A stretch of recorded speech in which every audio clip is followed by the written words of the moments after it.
although taller. So boundary throw in, out there on the outer side. Scrambly passage of play, eventually picked up by Galbraith. Comes through and kicks the left foot forward up to half forward. Taken now by Thompson. Thompson using his pace. Now gets it out wide. Out in front of, Parkin. looks like Parkin. Parkin gets it back to Thompson. Can they set something up here, the Collegian side? As Thompson sends them up forward, but no, Witt's very strong and good defence and a good strong mark in front of the pack. Goes in short. He's got Sousa on the 45-metre line here. Thompson comes to who's played very well today. Chad Sousa's had a very, very good game so far. Left foot kick. Parkin rose it off the pack. Free kick, advantage given. Good vision as he found out there Harrison, who wouldn't have gone as hard as his coach would have liked, I wouldn't have thought on that occasion, but Kerr hooks it back in, and the mark taken there by Nichols at half back. Tidying up nicely, gets a kick in. It's a poor one though, and Thompson missed what he should have taken.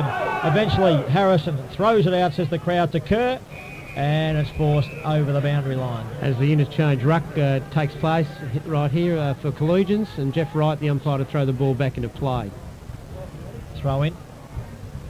Schober got the knock. Thompson getting a couple of possessions here. Left foot kick's a pretty good one. Can they make something of it? No, 2-on-1 again, and it comes out towards Teal. Stuckey took the good mark, handball it out to him. Eventually it comes out towards half-back. There's a chance now for Michael Lovett, who kicks it off the ground out there in front of Warner, and he'll force the boundary throw in out there on the outer wing. The ball handling of Collegians is not sharp at all. There are 3 or 4 mistakes here in a row just in front of us by players who normally are sure ball handlers. So just amazing how confidence can go when things aren't running right for you. Witt's up there doing the ruck work on the wing position. Going in there was Galbraith. Ball gets fed out. Here's a chance for Thompson on the wing. Can he pick it up?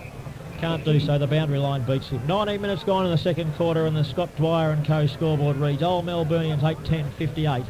Lead Collegians handsomely at the moment, 1-9-15. Throw in. Knockout there by Pollock. Ball smothered. Chance there. Looks like it was Galbraith getting the ball out. Comes to Bennett now. Bennett comes up from half-back, runs through centre, takes a bounce. He can probably take another one. No, he feeds it over to Schober. Schober runs inside 45, and with the tumbling left foot kick, another missed opportunity, and they're squandering too many of those, Mike. Absolutely, yes. I mean, they haven't gone forward too many times. You can hardly be in the contest if you kick 1 goal 10 out of the 11 times going forward a goal. A bad short pass in by, see, there they go again. A bad short pass in by Old Melbourne at that time. Aaron Harrison sweating behind, picked up the spilt ball from the overkick from Sousa, but he did not capitalise on it. And another point goes on the scoreboard, and that should have been a goal, Jeffrey. Yes, he's made a couple of very bad mistakes, Aaron Harrison, in the last 2 or 3 minutes, actually. Sousa this time kicks in. He decides to go long after his short attempt the previous one. Perhaps his only blemish for the day so far. As here comes Griffiths, one of Jeff Rowley's favourite players in the game. Pollock now gets the right boot and finds Lake. Michael Lake, who's marked just inside 45.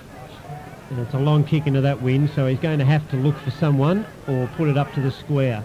Be aiming from the right post from here, as most of them have drifted across the face. A few leads on offer, but now he's opted for the long kick, whilst Ward Ambler looks like coming on, and Brian the ruckman's going to go off. So that'll be an interesting structure for the OM side without their ruckman on the ground, because Ward Ambler's a forward, not a ruckman. So they're going to put one of their tools, obviously, onto the ball. Well, they've been using Brian very well too across the half-back line and doubling up on some of the forwards down, some of the Collegians forwards. So it makes a bit of difference now. The ball's with Hanbury, who's brought the ball up towards half forward here. Mark taken there. Looks like it was Thompson, was it? Bringing the ball up towards the forward zone. McMullen overran it. Now the loose ball. Chance for Ward Ambler to get into it straight onto the ground. Ball still in the pack. Kicked off there, the ground there by McMullen. Now Webb trying to weave his way through. Good pressure there by Collegians as that player under the pack tries to get it out. Here's Thompson now. Thompson a chance. Beats the Pollock tackle and snaps over the shoulder and kicks a minor score. And while we're waiting for this ball to be brought back into play, remember you're listening to this broadcast of the 1994 VAFA Section Grand Final on Southern FM 88.3.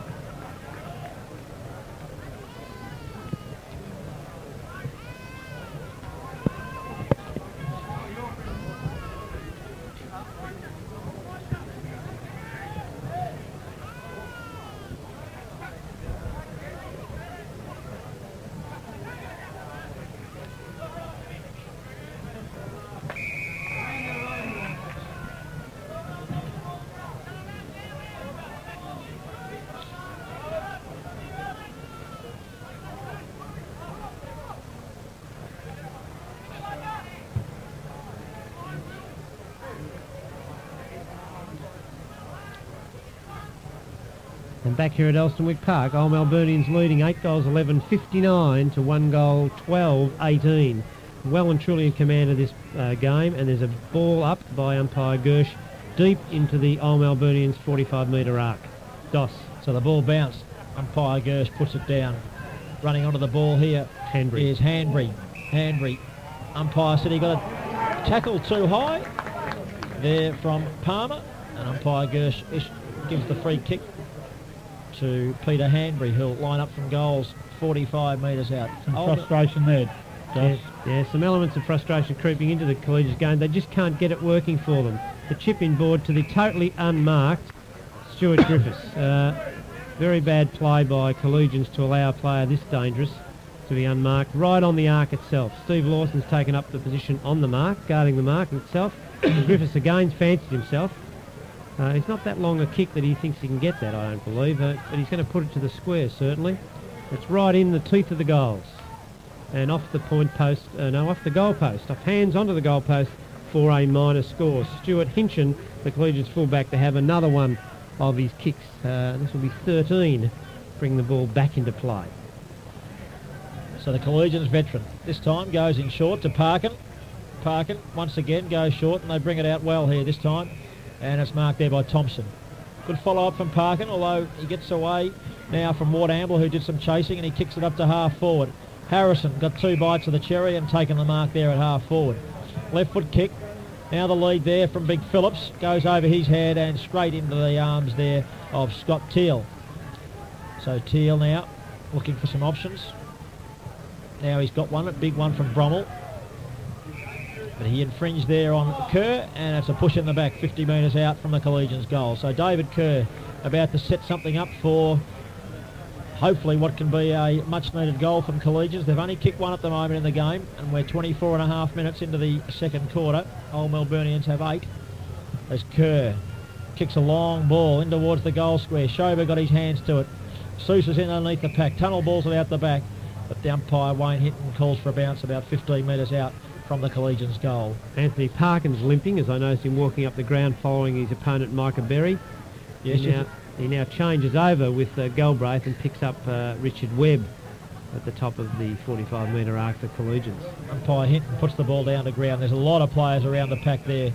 Witts is in there doing the tackling. You also have to ask the question, you'll see a couple of fellows from Collegians with big heavy knee bandages. You mentioned Davidson earlier on, Woolhouse also, and perhaps the fitness of those players could be questioned also coming into a grand final. But here is Griffiths with a kick, and under a bit of pressure, only succeeds in putting it over the line in the full.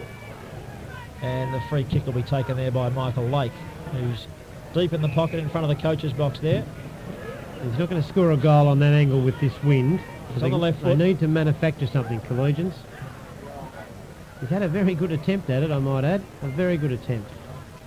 But only 1 point. So one behind there to Michael Lake, and on the Scott Dwyer and Co scoreboard, Collegians move on to 1:13.19. Old Melburnians 8:12.60, coming up to 26 minutes gone.